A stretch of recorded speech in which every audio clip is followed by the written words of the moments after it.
Time యూపీఎస్సీకి tuitions only in Tirumala IAS institute Chaitanyapuri. Call చేసి ఇప్పుడే జాయిన్ అవ్వండి. కశ్మీర్ అందాలను చూసేందుకు వెళ్లిన టూరిస్టులపై ఉగ్రవాదుల దాడులు అనేక కుటుంబాల్లో విషాదాలను మిగిల్చాయి. తమ కుటుంబాలతో సంతోషంగా గడిపేందుకు వెళ్లిన వారికి అవే చివరి క్షణాలుగా మిగిలాయి.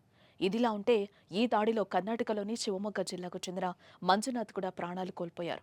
సెలవుల్లో తన ఫ్యామిలీతో కలిసి మంచు అందాల మధ్య సంతోషంగా గడిపేందుకు మంజునాథ్ తన కుటుంబంతో కలిసి పహల్గామ్కు వెళ్లినట్లుగా తెలుస్తోంది. మంజునాథ్ భార్య పల్లవి కుమారుడితో కలిసి విహారయాత్రకెళ్లారు. ఈ దాడి గురించి ప్రత్యక్ష సాక్షిగా పల్లవి నిలిచింది.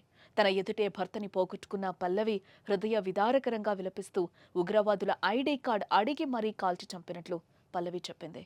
మరోవైపు ఉగ్రవాదుల దాడికి ముందు మంజునాథ్ పల్లవి దంపతులు పహల్గామ్లో సంతోషంగా గడుపుతున్న వీడియో ఇప్పుడు సోషల్ మీడియాలో చక్కర్లు కొడుతోంది.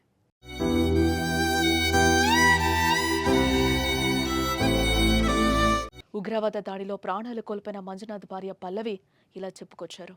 ఉగ్రవాదులు తన భర్తను చంపినప్పుడు తాను తన కొడుకుతో అక్కడే ఉన్నామని, ఉగ్రవాదులకు మీరు నా భర్తను చంపారు, ఇప్పుడు నన్ను కూడా చంపండి అని అన్నానని పల్లవి చెప్పింది. అయితే ఓ ఉగ్రవాది నేను నిన్ను చంపను అని అన్నాడు.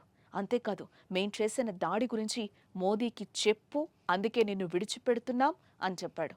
ఉగ్రవాదుల దాడి తర్వాత స్థానిక ప్రజలు మాకు సహాయం చేయడానికి వచ్చారంటూ పల్లవి తన ఆవేదనను వెల్లడించారు.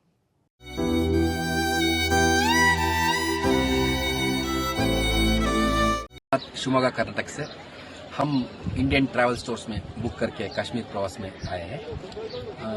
अब हमारा कश्मीर टूर का दूसरा दिन है। कल हम बोट हाउस में ठहरे थे। बोट हाउस तो बहुत अच्छा था। अब हम शिकारा राइड कर रहे हैं। शिकारा राइड कर रहे हैं कश्मीर में।